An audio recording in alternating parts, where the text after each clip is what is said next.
After going through this module, you will be able to know what is Bertillon system of identification, how Alphonse Bertillon developed this system, and what is ideal portrait parley. It has always been a problem in any police investigation to identify the suspect or missing person or those who are required for the purpose of elimination from inquiries. A police personnel is expected to be proficient in his observation and description, which will enable him to memorize the faces and features of the person, that is, criminals, suspects, etc., in order to recognize them. He should be able to write down the description of convicted or suspected criminal in a manner so that other officers can easily recognize or identify them when seen by them later or heard from the description given by the witnesses. He should be able to learn to recognize persons after seeing their description in criminal records or photographs. Alphonse Bertillon, he was the first person who evolved a system of describing different parts of human figure. He called this system portrait parley, which means likeness.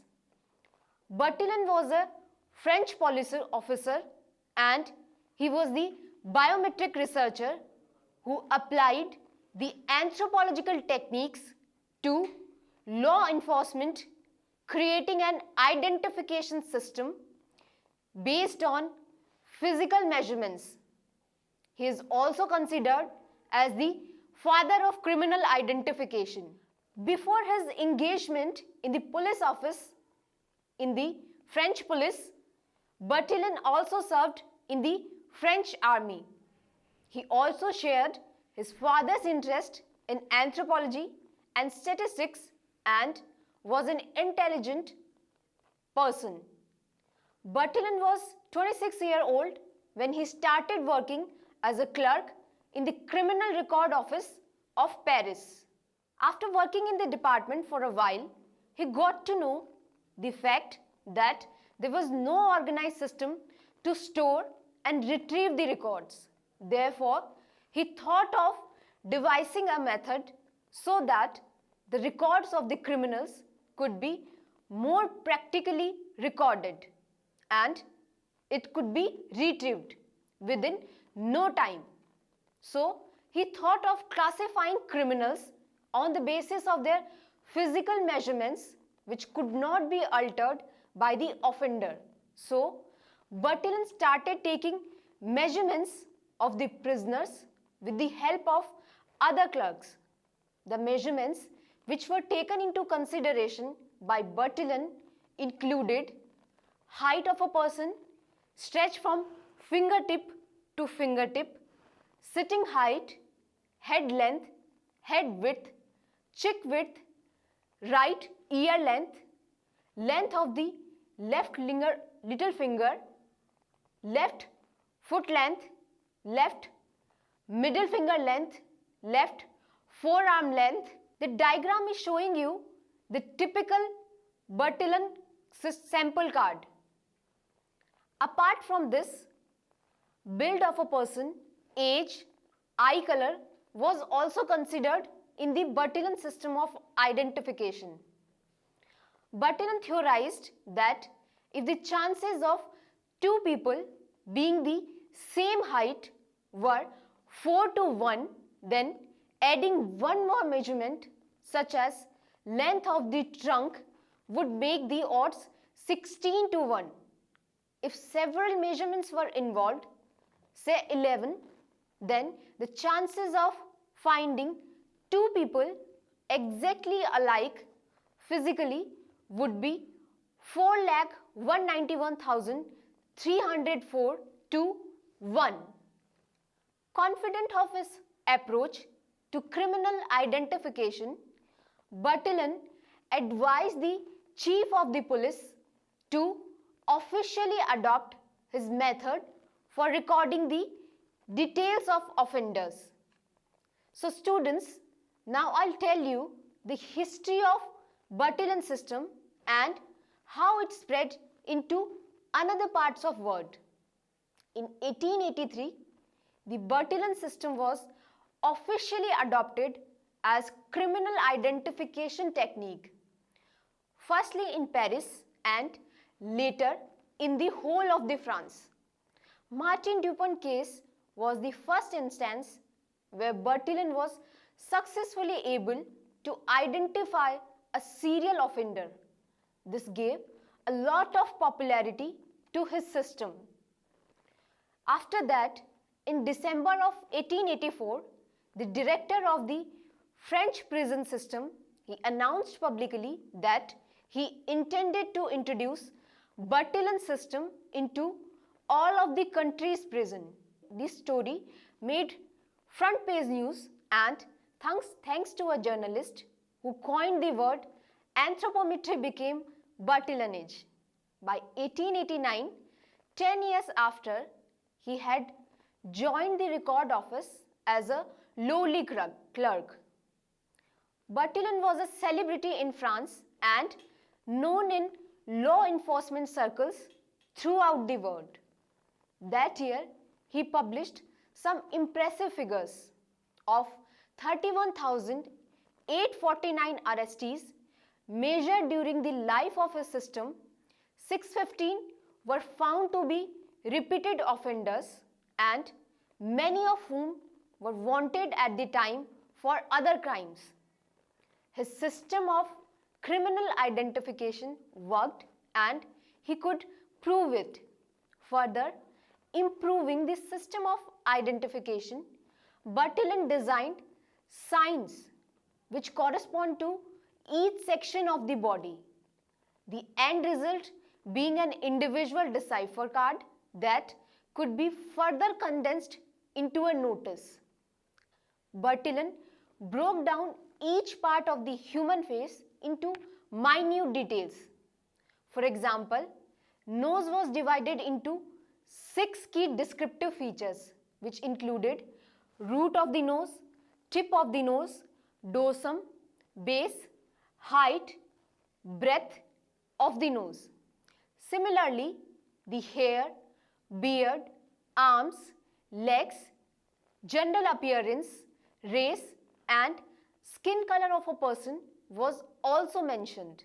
In 1893, Bertillon published his treatise Textbook of Anthropometry, which was a thick volume of photographs of nose, ears and various shaped heads, as well as detailed instructions on how to measure the different parts of the body and transfer this data and other vital information onto the portrait parlor. There were also photographs of the various measuring tools and other Bertillonage equipments. Bertillon also provided instruction on how to correctly photograph the arrestees, the proper lighting and so forth. And he also gave instructions on how to process and file the prints. Though effective at that point in time, it was cumbersome in routine practice which gave way for implementing fingerprints as a tool to identify individual. After the West Brothers case, the appeal for a more reliable fingerprint system became more prominent. The telegraphic transmission was also difficult in case of Bertillon system and there was no universal terminology which proved fatal to portrait parlor. The portrait parlor method, it remained prestigious for quite a while as it was believed that experienced police officers were able to draw on it to identify with certainty a suspect who mingled with the crowd. However, telegraphic transmission of data was difficult, despite the invention of several dedicated codes, and no agreement was ever reached on the universal terminology, which proved fatal to the portrait parley, whose use gradually declined in the interwar period. Then, after that, this anthropometry designed by Alphonse Bertillon is believed to be started in 1890, and it lasted approximately 20 years before it was replaced by fingerprint identification. It was Alphonse's father, Louis Bertillon, who was a popular French physician and anthropologist who largely influenced Alphonse's knowledge and interest in the field. The technique, which was used for identification of criminals by American law enforcement, nowadays is deeply rooted in the science of anthropometry, which focuses on the meticulous measurements and recording of different parts and components of human body. In general, law bodies of the late 19th and beginning of the 20th century believed that every human being had a unique combination of measurements of different body parts, and these unique measurements can be used in order to distinguish between individuals. Whereas Alphonse Bertillon, in History of Science, he was the first person who developed this system of physical measurements of body part, especially component of the head and face, to produce a detailed description of any individual. This system of measurement was invented in 1879, and from then on it is known as Bertillon system or Bertillon age. It was noted in 1884 that French police official used this anthropometric system, which was developed by Bertillon, to help capture 241 repeated offenders, and this achievement helped in establishing the system's effectiveness. First and foremost, the private detectives use the Bertillon system to check if a suspect already in custody had been previously involved in any crime or not. Simultaneously, law enforcement agency, they begin to create the archives of the records of known criminals, where they contained information regarding anthropometric measurements as well as full face and profile photograph of the perpetrators. Whereas it is noted that Bertillon system was introduced in the United States in 1887 by R.W. McLaughry. At that time was the warden of Illinois State at Joliet. It was the work of McLaughry who translated the Bertillon's 1885 edition of Signalétique Instruction together with the theory and practice of anthropometrical identification from French to English, and its use in the states became quickly and widely accepted. Bertillon's portrait parley was originally divided into determination of the color, such as left eye, hair, beard and skin color. The second category was morphological determination, which consists of shape, directions and size of different parts of the head. The third category was gender determination, which include grade of the stoutness, carriage, voice, language, dress, social standing, etc. Now, I will tell you what was the ideal portrait parley. B.S. Nabar, in his Forensic Science in Crime Investigation, threw light on ideal portrait parley, where he suggested that the description based on the Bertillon's classification consists of hundreds of exact definition and details, and these information were too incomprehensive for an ordinary police officer to understand and remember. Then he proposed in his book that the ideal portrait parley should be one which allows an unknown person to be recognized from among several other from same classes and region. Hence, it is important not to include features which are too common, but one should include uncommon features, those showing marked distinctiveness. For instance, if the individual that has to be described has a limp or a squint or a noticeable scar on the cheek, then it is pointless to define unnecessary details like his other features. All the defects and abnormalities marks such as scars and disease, for instance like poke marks and leukoderma patch and tattoo marks, moles, peculiarities in speech such as stammer, nasal tone that are found to be important. On the other hand, if that person did not bear any such marked peculiarity, then care should be concentrated on features which are comparatively uncommon, such as color of the eye, nose ridge, protruding upper lip, prominent or hairy ear, etc.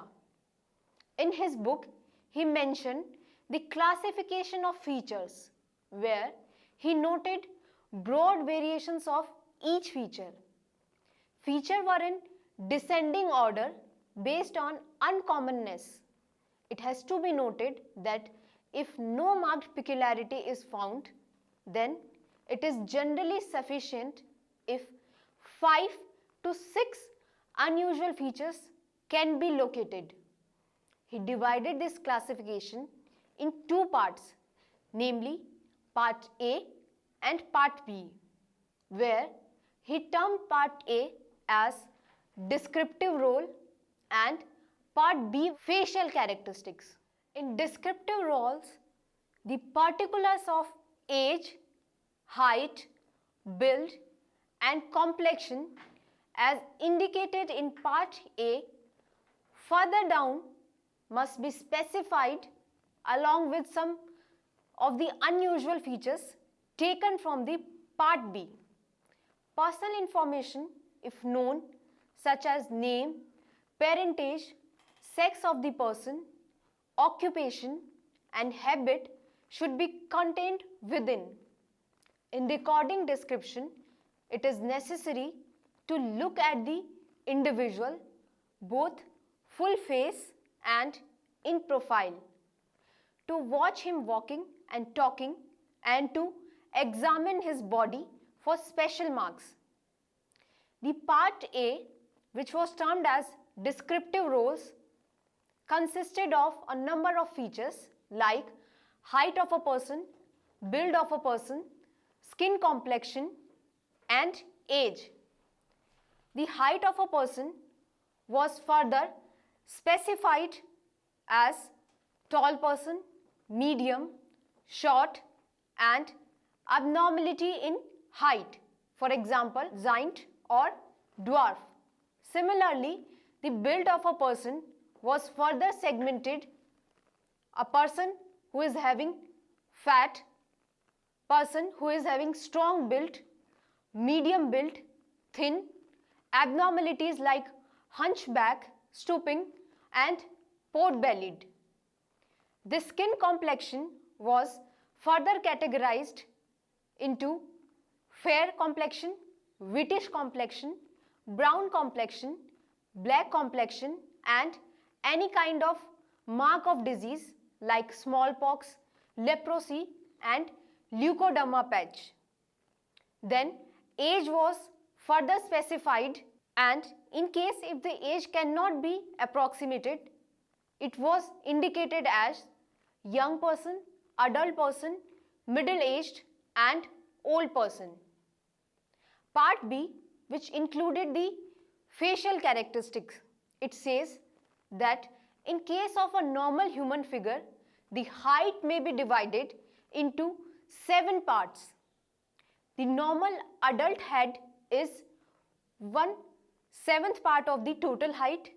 From the chin to navel comprises 2/7 of the total height. From the navel to knees is 2/7 of the total height, and from knee to the heel is again 2/7 of the total height. The distance from the root of the hair to the chin in a normal face may again be subdivided into 3 sections.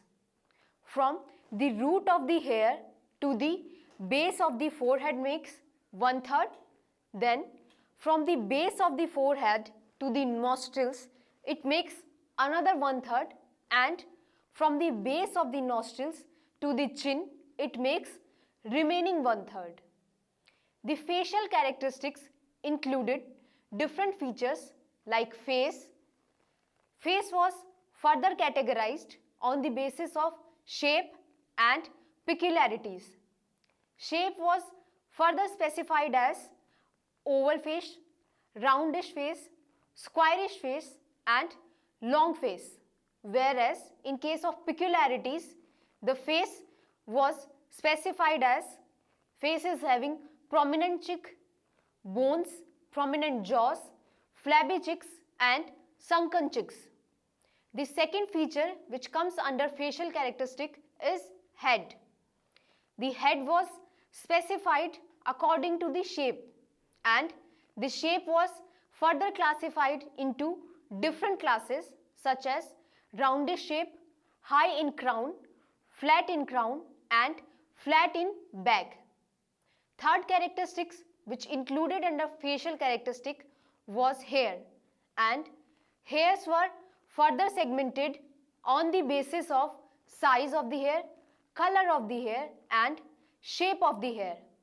On the basis of the size, the hair was specified as short hair, long hair, and on the basis of the color of the hair, black hair, brown hair and grey hair. On the basis of shape, the hair was further segmented into straight hairs, curly hairs, or person is partly bald or wholly, or the person is bald from the front side and from the rear side.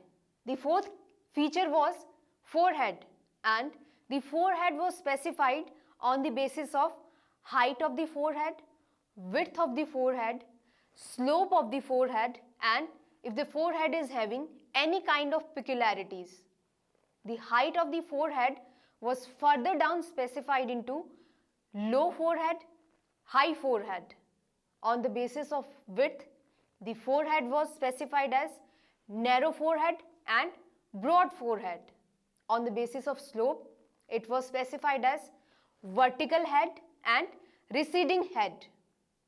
On the basis of peculiarity, the forehead was specified as bulging or forehead is having any kind of wrinkles.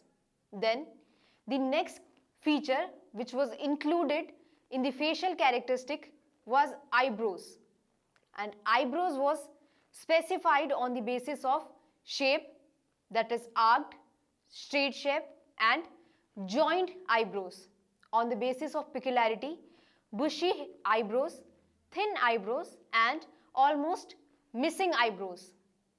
The next feature was eyes, and eyes was further specified on the basis of size, small eyes, large eyes.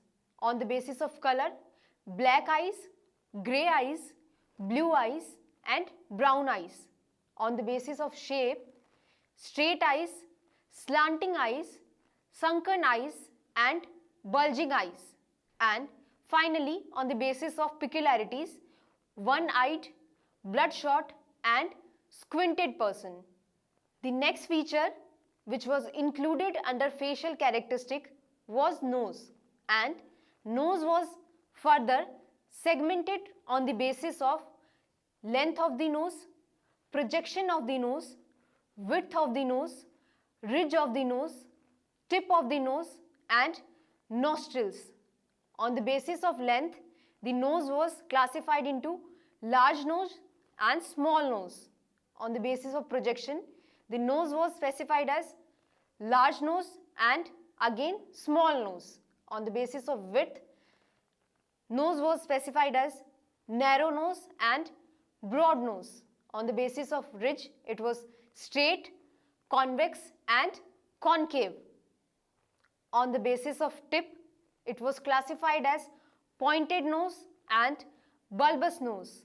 And finally, on the basis of nostrils, the nose is having large nostrils and small nostrils. Additionally, ears were also included into facial characteristics, and they were classified on the basis of size, large and small ears, on the basis of shape, round ears, squarish ear, rectangular ear, oval and triangular ear.